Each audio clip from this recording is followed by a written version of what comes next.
desastre de Kingston foi um acidente de contaminação radioativa que ocorreu em 29 de setembro de 1957 em Mayak, um local de produção de plutônio para as armas nucleares e fábrica de reprocessamento de combustível nuclear na União Soviética.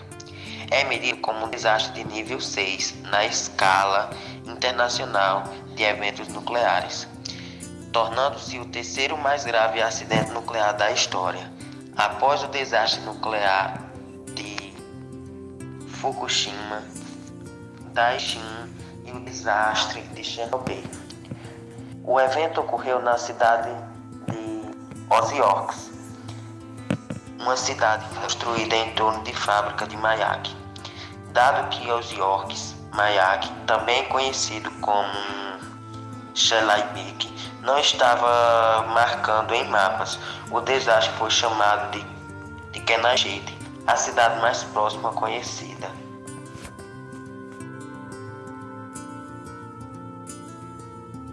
Mapa dos traços de radioatividade na área dos Urais Orientais, contaminada pelo desastre de Kenajit.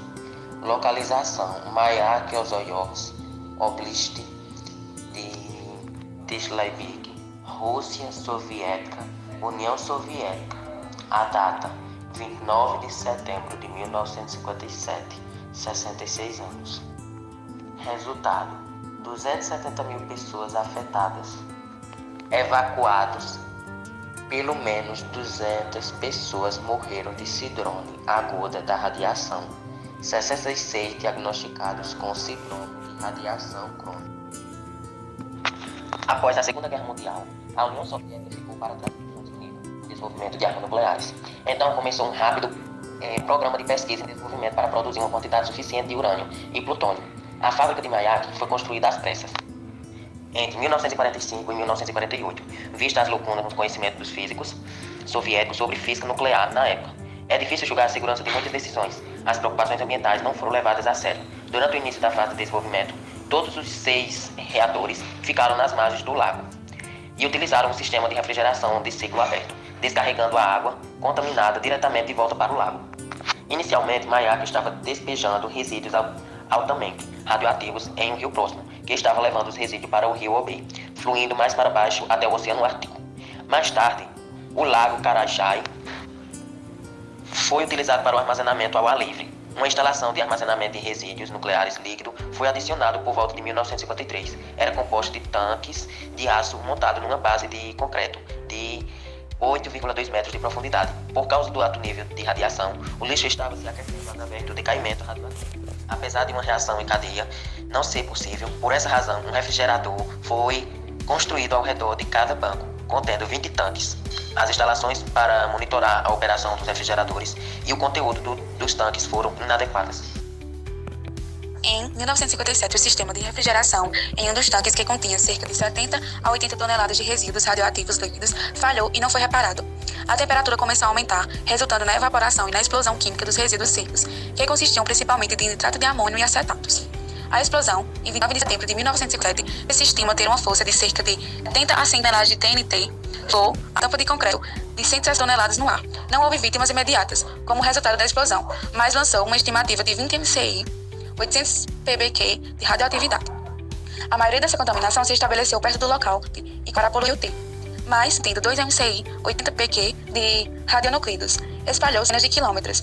As áreas anteriormente contaminadas dentro da área afetada incluem o rio Teixa, que acabou recebendo 2,5 MCI, 100 PBQ despejados deliberadamente, e o lago Karachay, que tinha recebido 120 MCI e o PBQ. Dentro de 10 a 11 horas, a radiativa mudou-se para o norte, atingindo 300 a 350 km.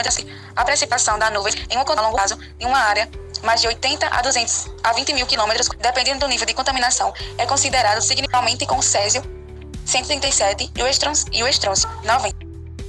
Evacuações. Pelo menos 22 aldeias foram encontradas a radiação do desastre, com uma população total de cerca de 10 mil pessoas que foram evacuadas. Algumas evacuaram depois de uma semana, mas demorou quase 2 anos para ocorrer evacuações em outros locais. Por causa do sigilo em torno de Mayak, as populações das áreas afetadas não foram inicialmente informadas do acidente. Uma semana mais tarde, 6 de outubro, uma operação foi realizada para evacuar 10 mil pessoas da área afetada, ainda sem dar uma explicação das razões para a evacuação. Relatos vagos de um acidente catastrófico, causando precipitação radioativa sobre o Soviete e muitos estados vizinhos, começaram a aparecer na imprensa ocidental entre 13 a 14 de abril de 1958. E os primeiros detalhes surgiram no jornal vienense Die Presse, em 17 de março de 1959, mas foi apenas em 1976 que Zoris Medvedev fez com que a natureza e a extensão do desastre fossem conhecidos pelo mundo. Na ausência de informações verificáveis, foram dadas contas exageradas de catástrofe. As pessoas ficaram histéricas, com medo com a incidência de doenças misteriosas, e as vítimas foram vistas com a pele e seus rostos, mãos e outras partes expostas e seus corpos descamando. A descrição de Medvedev do desastre de New Scientist foi inicialmente ridicularizada por fontes da indústria nuclear ocidental, mas o núcleo de sua história foi logo confirmado pelo professor Leo Tumerman, ex-chefe de Angel Lard, Instituto de Biologia Molecular, em Moscou.